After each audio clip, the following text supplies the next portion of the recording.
That's where I was from. Oh, good morning. Allow me to introduce myself. My name is Dudley Wickersham, Colonel Dudley Wickersham, commanding officer of the 10th Illinois Volunteer Cavalry. What you're going to see here today is a reenactment group that would represent a regiment of the 10th Cavalry as it would be in a camp setting. We are a reactivated group from the state of Illinois, living historians, and we enjoy what we do, otherwise we wouldn't be out here. We do it in cold weather, we do it in hot weather, and it's really kind of interesting when it's 90 degrees. Let me give you a little background on the 10th Illinois Cavalry. We had approximately 1,200 men that were in the original regiment.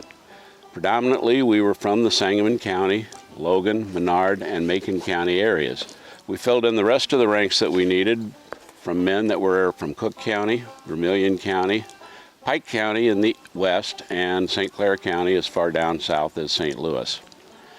We were not a member of the Eastern Front like you would normally think a cavalry reenactment group or a cavalry unit was.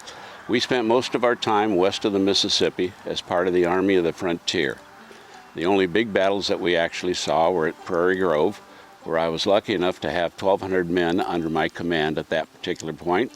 We were also at the siege at Vicksburg, and we were also down at New Orleans when Mr. Lincoln, the word got to us that Mr. Lincoln had been assassinated. Quick little point though, as my command at Prairie Grove went, I was told to report to the general, and unfortunately there was a fork in the road, and instead of going directly to the general on the right turn, I took the left road, and that left road actually took me between the advancing Confederates and the command staff.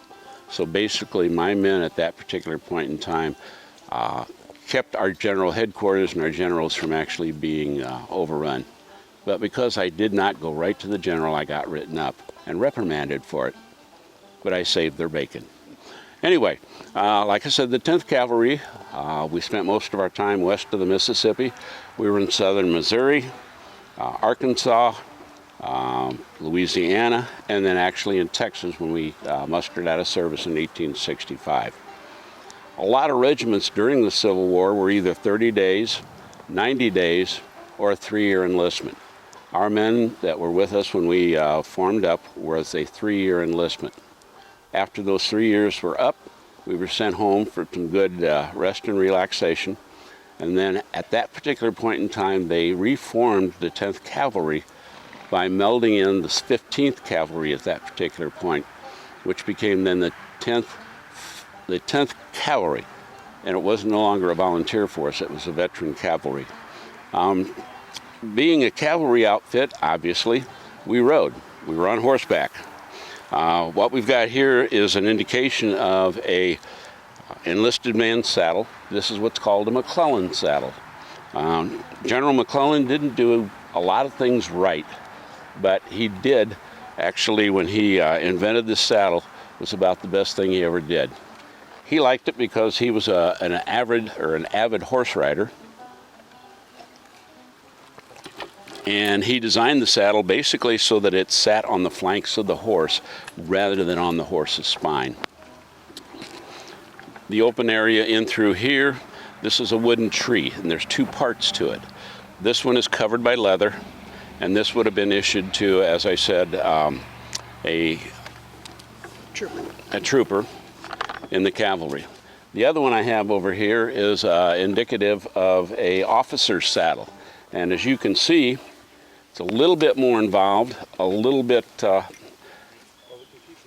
it's more flamboyant, it's more for the officer's comfort at that particular point in time. Still the same design of being able to put the weight on the horse's flanks. We were asked as a regiment when we rode, we would spend anywhere from 5, 10, maybe even 15 or 20 days in the saddle, depending upon the mission that we were on out there. The interesting part of it too, because we were on the move all the time, the question is always asked, how did we communicate? How did we get commands to the regiment when we're out in the field? Well, what I like to do is to call upon Sergeant Miller, who is our regimental bugler, and he's going to talk a little bit about how we communicated during the Civil War. Sergeant Miller? Yes, sir. Thank you. Thank you, sir. As the Colonel said, my name is Frederick Miller. I'm a sergeant in the 10th Illinois Volunteer Cavalry. As you may notice by my voice, I am not a Fred. I actually enlisted as Frederick Miller, but I had to lie to do that. Women were not allowed to serve in the military during the Civil War. It was illegal. But women wanted to serve, and to do so they had to pretend to be men. They had to take a man's name. At that time, women never cut their hair. If they did cut their hair, it was assumed they were a man. Women never wore pants. If you saw someone in pants, it was assumed they were a man. So in order for a woman to enlist in the Army, they cut their hair, they put on a pair of pants, they signed a man's name, and usually they got away with it. And that's what I did. I became Frederick Miller. The bugle as a instrument is fairly easy to play if you have the embouchure for it. It only has 4 notes that in different octaves, but it has 40 different bugle calls to play just for the cavalry. If I want to have any kind of rank, which I am a sergeant, I have to know all the cavalry calls, all the infantry calls. Infantry is for those soldiers that have to march everywhere. They don't have horses. I also have to know the additional 10 artillery calls. The artillery is the people that get to play with the cannons and shoot the cannonballs. So that's about what? 40 plus 22 plus another 10 calls that I would have to know in order to be a sergeant. In order to be a bugler at all, I had to know those first 40 calls before I even stood in front of the captain to audition to be a bugler. And if I stood in front of the captain to audition, I didn't even get to play a note until I could prove I had a second mouthpiece in my pocket. If I didn't have a second mouthpiece, I was no good as a bugler, because when you're riding a horse, you're going like this and your mouthpiece can fall off very easily. If you don't have a second mouthpiece to put in there, you might as well throw this as a rock. As you can see, my bugle has a leather thong and a chain attached to its mouthpiece so it doesn't fall off. Plus, I also have a second mouthpiece in my pocket. Now, the bugler's job, as the colonel said, is the communications expert for the regiment. My job would be, of course, to wake the troops up in the morning playing reveille.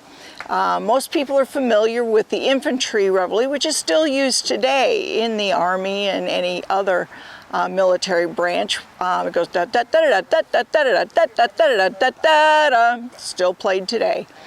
And when we do reenactments, usually there's only 1 or 2 buglers, and I'll play the infantry call as well. The cavalry reveille is just a little bit different.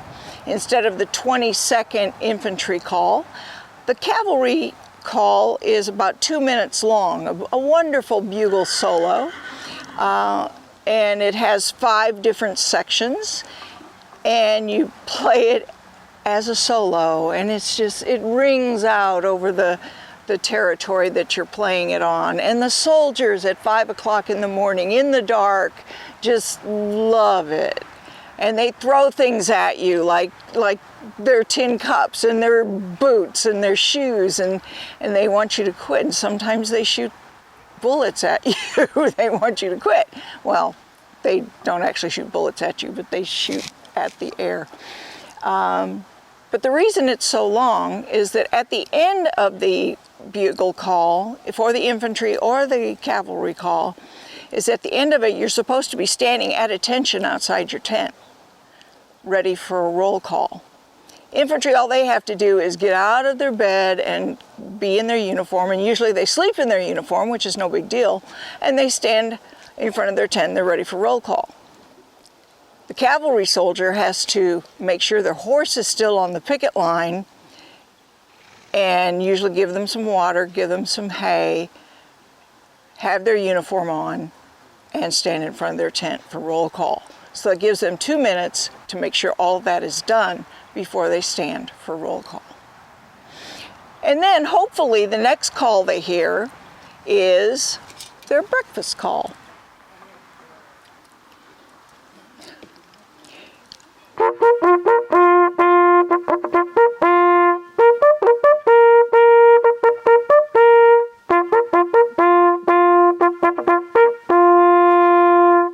And that's the one call that they all recognized.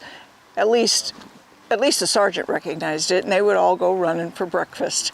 Most soldiers in a regiment would eat in one large mess, and they would sit down for whatever it was. If it was just salt pork and beans, it was wonderful, because it was usually a hard time if they were out on campaign. Sometimes they would just have their own, whatever it was that was in their haversack, which might be a piece of salt pork and a handful of beans that they would cook themselves. They always had coffee. They might have their own beans that they had cooked themselves and mashed with the butt of their rifle, and then they would put it in their water that they had boiled in their pot, and that would be their breakfast. Sometimes they wouldn't have time to even boil it, and they'd just put the beans in their mouth and they would crunch them up, and that would be breakfast. And then they'd be on the march. The one bugle call that they would all wait for, that they had trained for forever, and they would hope they would hear, it would mean that the enemy had been spotted and it was time for them to saddle up and get going down the road to find the enemy.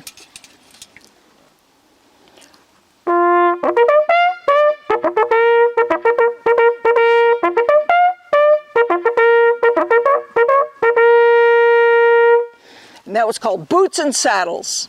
That meant they had 6 minutes to get their horse saddled and ready to go. It also meant wherever you were, if you were out picking berries out in the woods, you had 6 minutes to get from there to have your uniform, your boots on, everything ready to go, and your horse saddled, and you standing next to it ready to mount up, because the enemy had been spotted and you were ready to go.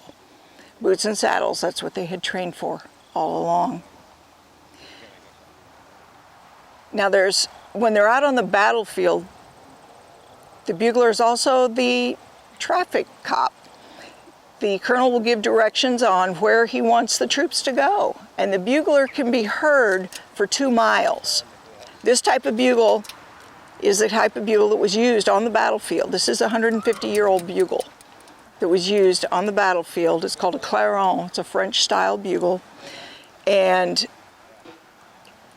when you think of Gettysburg, it had a 4-mile battlefront. And a general would be, say, in the middle. And you got 2 miles on one side and 2 miles on the other. And he says, all right, I want the 10th Cavalry. They're clear out here, 2 miles down the side. And I want them to move off to the left. We're getting flanked out here on the left. And I want them to move farther out to the left. How am I going to get them to do that? What I do is I signal the 10th Cavalry. And their signal, they have a phone number. I'm telling the 10th Cavalry, and their phone number is Amazing Grace.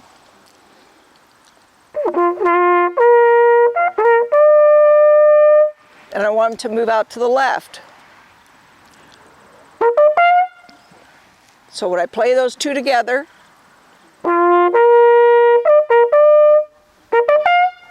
and they're 2 miles away, this can be heard for 2 miles, and there they go. And I've got the 11th Cavalry over on the right, and I want them to move farther out because here comes Heth, and he's coming around on the right.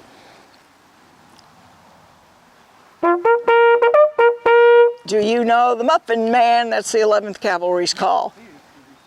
And I want them to go out to the right. So I play those together.